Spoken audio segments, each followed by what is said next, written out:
Hello hello student. आप सब कैसे हैं? मुझे पता है आप सब ठीक होंगे। आज हम लोग चर्चा करेंगे परिमेय संख्या क्या होता है। परिमेय संख्या क्या होता है इसके बारे में चर्चा करेंगे। परिमेय संख्या और किसी भी दो संख्या के बीच परिमेय संख्या कैसे निकालते हैं, जैसे कि 3 और 4, 5 और 6, 1/2 और 3/4 के बीच 5 परिमेय संख्या कैसे निकालते हैं, इस पर चर्चा करते हैं। तो चलिए वीडियो जल्दी शुरू करते हैं हम लोग। और देखिए यहाँ पर लिखा है, क्या शून्य एक परिमेय संख्या है?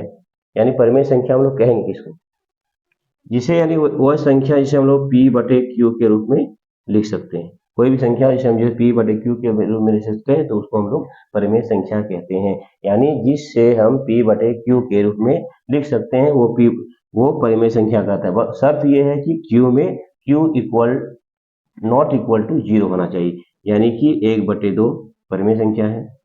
एक भी परिमेय संख्या है क्योंकि एक के नीचे हम एक लिख सकते हैं, यानी 1/1।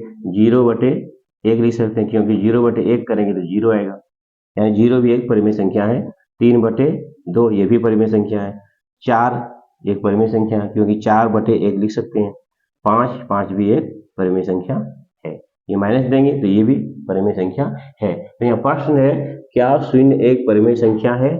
क्या इसे p बटे q के रूप में लिख सकते हैं, जहां p और q पूर्णांक है और q नॉट इक्वल टू 0, यानी q जो है वो नीचे अंश बटे हर में जो होता है q 0 नहीं होना चाहिए।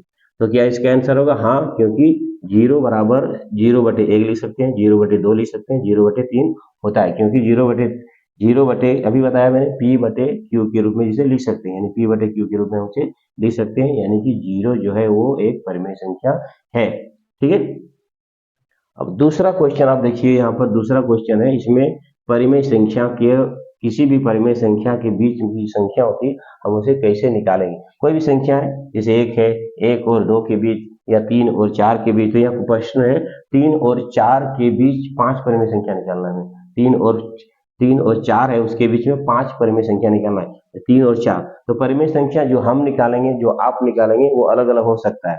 ठीक है, परिमेय संख्याएं भिन्न भिन्न हो सकती है। जैसे 3 परिमेय संख्या निकालने का सिंपल तरीका है, क्या है कि 3 और 4 है, 3 और 4 के बीच में हमें 5 परिमेय संख्या निकालना। तो 3 और 4 के बीच में परिमेय संख्या निकलने के लिए सबसे पहले आपको क्या करना होगा, जो अंश अंश p बटे q यानी q को बराबर करना होगा, यानी अंश बटे हर को आपको बराबर करना होगा। यानी 3, अब इसको मान लीजिए हम 7 से गुणा करते हैं, 7/7। इसमें कोई अंतर नहीं होगा क्योंकि 7 कटेगा तो 3 ही आएगा। फिर और लिख देते हैं हम यहाँ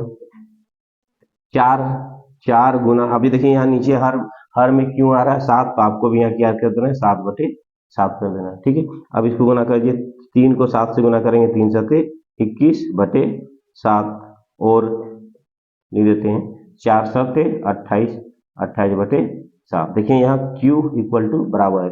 अब 21 और 8 के बीच में 5 परिमेय संख्याओं को निकला, यानी आपको ये ध्यान देना है कि q बराबर करना है गुना करके 21/7 और 28/7। अब इसके बीच में 5 परिमेय संख्या निकालना है। अब परिमेय संख्या हम आसानी से लिख सकते हैं। इसके बीच में परिमेय संख्या क्या क्या होगा, 21/7 है और 28/7। तो 21 और 27, 21 और 28 के बीच में क्या क्या आ रहा है, यानी आप लिख सकते हैं 22/7, 23/7, 24/7, 25/7 और इधर हो गया एक 26/7। 5 हो गया, 1 2 3 4 5, ये हो गया इसकी बीच की परिमेय संख्या। हमने जो बनाया वो परिमेय संख्या आया 22/7, 23/7, 24/7, 25/7। आप यदि बनाते हैं तो आप 7 की जगह 10 भी गुना कर सकते हैं, 10/10 कर सकते हैं।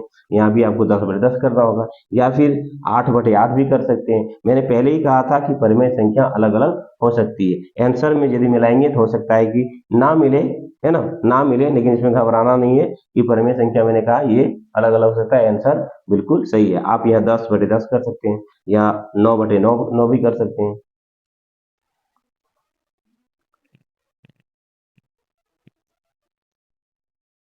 तीसरा क्वेश्चन है, 3/5 और 4/5 के बीच 5 परिमेय संख्या निकालना।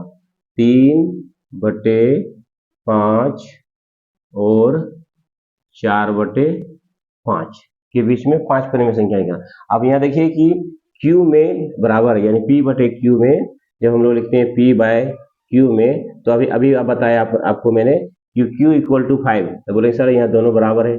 बराबर तो है, लेकिन शर्त यह है कि 3 और 4 के बीच में 5 परिमेय संख्या हम नहीं निकाल सकते, इसीलिए फिर इसको हम क्या करेंगे, फिर किसी संख्या से हमको इसको गुना करना है, 3/5 गुना। अब इसको मान लो हम 10 से गुना करते हैं, 10 ऊपर 10 तो नीचे भी 10 करेंगे, ताकि 10 10 कट जाएगा तो वही रहेगा 3/5, इसका वैल्यू नहीं बदलेगा।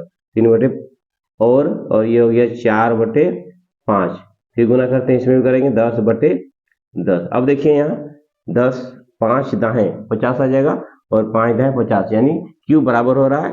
तब 3 को 10 से गुना करते हैं, 3 को 10 से 3 दाएं 30, और ये 5 को 10 से 5 दाएं 50, और लिख दीजिए, और 4 दाएं 40, 40/50। अब देखिए 50 और यहाँ 50 बराबर हो गया।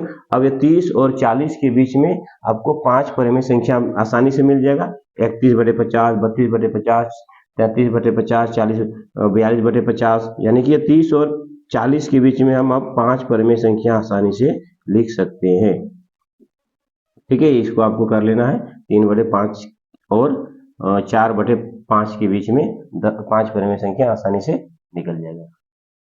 ठीक है, आपको वीडियो पसंद आया है तो लाइक कीजिएगा, कमेंट कीजिएगा, और मेरे चैनल में आप नए हैं तो सब्सक्राइब कर लीजिएगा, फॉलो, और पेज में है तो फॉलो कर लीजिएगा। Thank you.